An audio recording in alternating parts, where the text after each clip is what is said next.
घुमक्कड़ी का शौक कई बार ऐसी ऐसी जगह ले जाता है जो बहुत यादगार हो जाता है। जयपुर से लगभग 12 किलोमीटर दूर नारगढ़ रेस्क्यू सेंटर के पीछे एक ऐसी जगह हमारी टीम ने जाने का तय किया। रास्ता ठीक नहीं था, इसलिए हम लोगों ने टू व्हीलर से जाने का सोचा। टू व्हीलर से भी जाने में काफ़ी रास्ते में टूट फूट वगैरह थी। वहाँ जाकर के देखा एक विशालकाय भवन जिसका नाम ललित निवास वगैरह था और साथ में 2-3 और थे। विशालकाय एक नकारात्मक एनर्जी से युक्त एकांत में खड़ा एक महल, इसका द्रोण व्यू आप लोग देख सकते हैं और इसके पास ही बना हुआ एक सरोवर। यहाँ पे हमने जो अनुभव किया उसके बारे में आगे।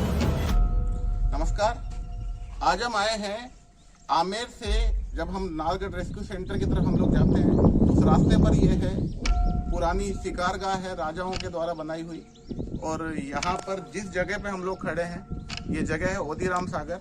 और ये जो पूरा परिसर है, यहाँ परिसर बिल्कुल जो कहते हैं कि तंत्र विद्याओं के लिए बनाया गया ऐसा लगता है। यहाँ अंदर जाके हमने देखा माँ भगवती का, माँ काली का मंदिर भी है और हवन यज्ञ वेदी भी है। बाहर ऐसा कहते हैं कि यहाँ पे पहले नर बलि दी जाती थी और राज परिवार के द्वारा बनाई गई जगह है ये। और यहाँ किसी तंत्र सिद्धि वाले लोग यहाँ निवास करते थे, वो अपने यहाँ पे रिसर्च यहाँ करते थे। आप इस परिसर को देख सकते हैं। लोग कहते हैं कि भानगढ़ में या यहाँ नकारात्मक नेगेटिव वाइब्स यहाँ पर, आप जब इस कैंपस में जब आते हैं तो आपको भी यहाँ फील होगा कि नकारात्मक वाइब्स यहाँ पे है, बल्कि वहाँ से ज़्यादा यहाँ पे आपको ऐसा लगेगा कि यार कुछ तो है। तो आप जयपुर में अगर हैं तो आप यहाँ आए, और आए तो कभी अकेला आने की कोशिश ना करें, एक ग्रुप बना करके यहाँ आए और आप देख सकते हैं। और आप यहाँ गंदगी और बहुत तिलिस्मी टाइप की यहाँ पे पूरा है। हर कमरे से दूसरे कमरे में जाने के लिए सीढ़ियाँ भी एक के अंदर है। और या यूँ कहें कि बिल्कुल मुश्किल है कि किधर हम लोग निकल रहे हैं और किधर हम लोग पहुंच रहे हैं। शायद हम लोग यहाँ पे 1 घंटा भी अगर हम दें तो हम इसको पूरा ट्रेवल कर नहीं सकते इस जगह को। अभी देख सकते हैं ये सबसे ऊपर से इसका पूरा व्यू है, जहाँ कमरे बिल्कुल, और कमरे नहीं बिल्कुल, क्योंकि इनका कोई छत भी नहीं है, बिना छत के इस तरह से। यहाँ पहुँचने के बाद खुले पड़े हुए महल के दरवाजे के अंदर घुसने का हम लोग सांस नहीं जुटा पा रहे थे। फिर भी हिम्मत करके हम लोग एक बार हमने अंदर कदम रखा। वहाँ देखते क्या है कि चारों तरफ ये आधा खुला हुआ गेट, इसके अंदर जाने पर चारों तरफ खुले हुए कुछ दरवाजे और कुछ टूटी हुई खिड़कियाँ, जालियाँ। एक टूटा हुआ शिव मंदिर भी यहाँ था। शायद किसी खजाने की खोज में लोगों ने यहाँ खुदाई की होगी, अनुमानतः यही लगता है। साथ में कुछ नोटिस भी लगे हुए थे यहाँ कि आने वाले भक्त रजिस्टर में एंट्री करें या और कुछ। शायद पहले कोई यहाँ पे रहता था, ऐसा सुनते हैं कि पहले यहाँ पे एक पुजारी परिवार रहता था, अपनी तंत्र साधनाएं वो किया करता था। शायद इसीलिए इसमें थोड़ा सा नकारात्मक शक्तियों का एहसास हमें हुआ। वहाँ अंदर काफ़ी कमरों के दरवाजे भी थे, कुछ रहस्यमय बने हुए गुफानुमा दरवाजे। अंदर जाने का साहस हम लोग जुटा नहीं पा रहे थे। एक तरफ कुछ खुला रोशनीदार कमरे भी थे और कमरों में कमरों की संरचना और उन कमरों के अंदर से बाहर की तरफ झांकती हुई खिड़कियां बहुत अद्भुत थी। कई वर्षों से शायद बंद पड़े हुए कमरों में लकड़ी के गलने से या सामान के गलने से सीलन और अन्य चीज़ों की एक मिक्स सी स्मेल जो वहाँ रहने पे या यूँ कहें कि वहाँ से चले जाने पे मजबूर कर रही थी कि निकल जाओ यहाँ से। फिर भी हम लोगों को कुछ एक्सप्लोर करना था, यहाँ कुछ देखना था, इसलिए हम लोग क्योंकि ग्रुप में थे इसलिए हम लोग आगे बढ़ने लगे। बढ़ते हुए काफ़ी अजीब सी अनुभूति थी। मन तो कर रहा था कि निकल जाएं एक बार, पर साथ में इतने लोगों का समूह, हम लगभग 5 लोग थे वहाँ। फिर भी हमने अंदर एक्सप्लोर करने के लिए हम अंदर बढ़े। आप देख सकते हैं किस तरह दरवाज़ों में दरवाजे और कुछ रहस्यमय तरीके के दरवाजे जिनका एंड वो निकलने वाले कहाँ हैं ये भी समझ में नहीं आ रहा था। हम लोग बाहर निकले, उसी परिसर में एक तरफ बना खुली जगह जहाँ कुछ पेड़ पौधे पुरानी वह कई दिनों से बंद पड़े महल में वनस्पतियों ने भी अपना डेरा डाल लिया। एक तरफ एक पानी की टंकी लगी हुई थी और आप देख सकते हैं सब कुछ यहाँ पे उजड़ा हुआ। कहीं दीवारें टूटी हुई हैं, कहीं खिड़कियाँ टूटी हुई हैं, कहीं गेट टूटे हुए हैं, कहीं गेट खुले हैं, आमंत्रण दे रहे हैं कि आओ देखो। हम लोगों ने इसी तरह से एक गेट के अंदर जाने का फिर से सोचा। यहाँ पे दरवाजे के दोनों तरफ बने हुए पूजा पाठ के जो चिन्ह होते हैं या कुछ स्वास्तिक चिन्ह वगैरह, ये दीवार पे पूरी पे दुर्गा सप्तशती या दुर्गा के श्लोक यहाँ पे बने हुए। सामने की तरफ एक स्तंभ बना हुआ, इसमें एक बाबा की मूर्ति लग रहा था मानो कोई साक्षात बैठा हुआ है। हमने फिर थोड़ा एक्सप्लोर किया, हम इधर उधर घूमने लगे। बाहर घूमते हुए अंदर जाने का साहस हम फिर से नहीं जुटा पा रहे थे, क्योंकि जब पिछली बार गए थे तो अंदर काफ़ी अलग सी स्मेल और नकारात्मक माहौल ने हमें बाहर आने पे मजबूर कर दिया। चलिए फिर देखते हैं। हम फिर से अंदर घुसे। अंदर घुसने के बाद दरवाज़ों में दरवाजे हम लोगों ने साहस जुटा कर, क्योंकि हम में से किसी को थोड़ा आइडिया था कि अंदर क्या है, अंदर एक मंदिर है। हम लोग वहाँ अंदर जाने के लिए जैसे हम लोग वहाँ कमरे में, वहाँ भी वही स्थिति, टूटे हुए कांच, खिड़कियाँ और अंदर बंद दरवाजे में अंदर एक दरवाज़ा। सामने कुछ ऐसी आहट हो रही थी कि कोई है यहाँ पर पता नहीं, मन मान भी नहीं रहा था अंदर जाने से। हम अपने को रोक भी नहीं पाए।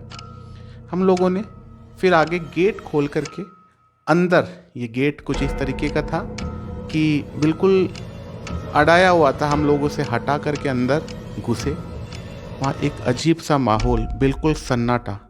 और वहाँ पे हम लोग एक चौक में पहुँचे। वहाँ चौक के अंदर अभी भी किसी की हुई साधना की निशानियाँ वहाँ पे थी। वहाँ कई साधना में प्रयोग किए गए सामग्री वहाँ पे बिखरी यहाँ वहाँ बिखरी हुई थी।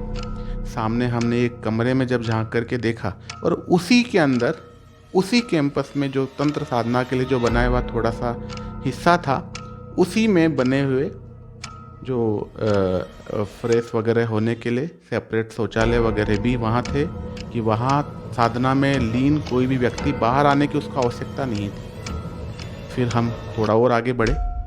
एकाएक जैसे ही हमने वहाँ पे गेट हटाया, चमगादड़ों का एक समूह हम पर टूट पड़ा, और उनके निकल जाने के बाद हमने फिर से थोड़ा हिम्मत जुटा के अंदर जाने की कोशिश की। फिर हम पहुँच चुके हैं एक चौक में। आप देख सकते हैं आगे हम लोग जैसे ही पहुँचे, यहाँ एक अन्य मंदिर, एक दुर्गा माँ महाकाली का मंदिर यहाँ पे है, और वहाँ अभी भी काली माता की मूर्ति रखी हुई, और बस वहाँ कोई है नहीं, बस यहाँ वहाँ वस्तुएं बिखरी हुई, और चारों तरफ अंधकार, सन्नाटा, नकारात्मक। बहुत दिनों से साफ सफाई नहीं होने की वजह से एक नकारात्मक सा माहौल। हम लोगों ने वहाँ कुछ देर बिताया। बिताने के बाद हम लोग वहाँ ज़्यादा देर रुकना ठीक नहीं समझा। इस महल को और भी आगे एक्सप्लोर करना था। हम लोग वहाँ से बाहर निकले। इसके अलावा इस महल के, ये ललित निवास है, इस ललित निवास के पास ही 2 ओदियाँ बनी हुई है। ओदी शिकारगाह को कहते हैं।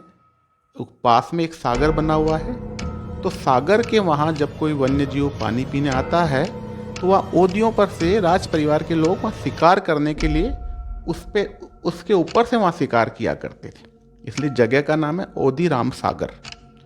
ठीक है, तो उसको भी हम आगे दिखाएंगे आपको।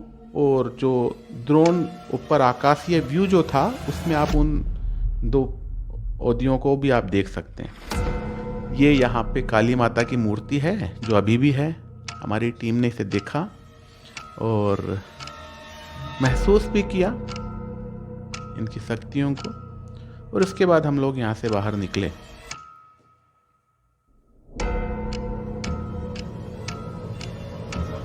सभी लोग यहाँ अंदर, बिल्कुल ये परिसर के बिल्कुल अंदर, दरवाजे के अंदर दरवाज़ा, दरवाजे के अंदर दरवाज़ा, काफ़ी दरवाज़ों के अंदर आकर के ये जो कहते हैं साधना गृह ये बना हुआ है। यहाँ अवशेष, साधना के अवशेष भी हमें मिले और ये काली माता की मूर्ति यहाँ पे मिली जो यहाँ अभी भी स्थित है। और बताते हैं कि बहुत लंबे समय तक इस मूर्ति की पूजा होती रही थी। शायद कुछ वर्षों पहले तक यहाँ एक पुजारी परिवार रहता था और यदा कदा वहाँ दर्शनार्थी आते भी रहते थे। और फिर धीरे धीरे एकाएक दंपत्ति में से एक की मृत्यु होने के बाद जो महिला थी वो अकेले नहीं रह कर के वो भी कहीं चली गई, जिसका अभी तक किसी को कोई पुष्टि नहीं हुई है कि वो गई कहाँ है। हो सकता है कि कोई उसके दूर के रिश्तेदार या कोई परिवारजन हो, उनके वहाँ वो चली गई। तो बताते हैं कुछ सूत्रों से यह भी पता चला कि यहाँ नरबलि दी जाती थी। तो ऐसा कोई हमें विशेष अवशेष यहाँ पे देखने में नहीं आया, पर सुनते हैं कि नरबलि दी जाती थी, इस वजह से यहाँ थोड़ा आम जन का जाना वर्जित सा था। आगे फिर हम इससे बाहर निकले। बाहर निकल करके यहाँ दूसरे महल, ये जो नज़दीक एक छोटी पहाड़ी पे बना हुआ महल है, इसमें भी हम लोग गए। ये एक छोटा सा महल है, उसके सामने ललित निवास के सामने की तरफ बना हुआ महल है, जहाँ एक रैंप के माध्यम से हम लोग यहाँ पे पहुँचे। ये इसके अंदर भी रहने की और लेट बाथ की सारी सुविधाएं यहाँ पे बनी हुई है। और इसकी छत पे भी हम लोग गए। छोटी सी छत है, छोटी सी ओदी है और सामने एक और इसकी ओदी बनी हुई, उस पे हम लोग नहीं गए, पर वह बिल्कुल इसी की जैसी है। आप इसको भी आप देख सकते हैं। इसमें भी चारों तरफ खिड़कियां हैं, उपयुक्त शिकार को देखने के लिए और शिकार करने के लिए और रहने के लिए। कुछ बनावट इस तरीके की है कि यहाँ पर हवा वगैरह का फुल वेंटिलेशन यहाँ रहता है, आप देख सकते हैं। चारों तरफ हरी भरी वादियां, घने वृक्षों से आच्छादित ये जगह। ये सामने आपको ललित महल दिख रहा है। ये वह छोटा महल या छोटी ओदी जो मैं आपको बता रहा था, ये है। दरवाजे नीचे झुक कर के जाने लायक छोटे दरवाजे इसमें बने हुए। ये अंदर का दृश्य है इसका। कमरे कुछ इस तरीके के हैं कि हवा वगैरह इसकी खिड़कियों से आती रहे। आप देख सकते हैं पुराने महलों की बनावट कुछ इस तरीके की होती थी, क्योंकि इलेक्ट्रिसिटी वगैरह तो वहाँ होती नहीं थी। ये शौचालय बना हुआ है उस समय का, ये वेंटिलेशन है और ये खिड़कियां हैं इसमें। यह शायद सोने के लिए बेडरूम है, जिसमें चारों तरफ से हवा का अच्छा प्रवाह रहे। एक अलग छोटा कमरा या उसे किसी रसोई या अन्य के रूप में काम में लिया जा सकता है। आप देख सकते हैं। बस इस छोटे महल का यही छोटा सा एरिया है और इस तरह से यहाँ एक विशेष अब नेचुरल चीज़ों की हमें अनुभूति हुई। और फिर से अगले ट्रिप पे हम लोग जब निकलेंगे, आवाज़ भारत टीम आपको अपने नेक्स्ट अनुभव के बारे में इसी तरह बताती रहेगी। अगर आपको वीडियो पसंद आया तो लाइक, शेयर, सब्सक्राइब जरूर करें और हमें कमेंट के माध्यम से लिख भेजिए। धन्यवाद।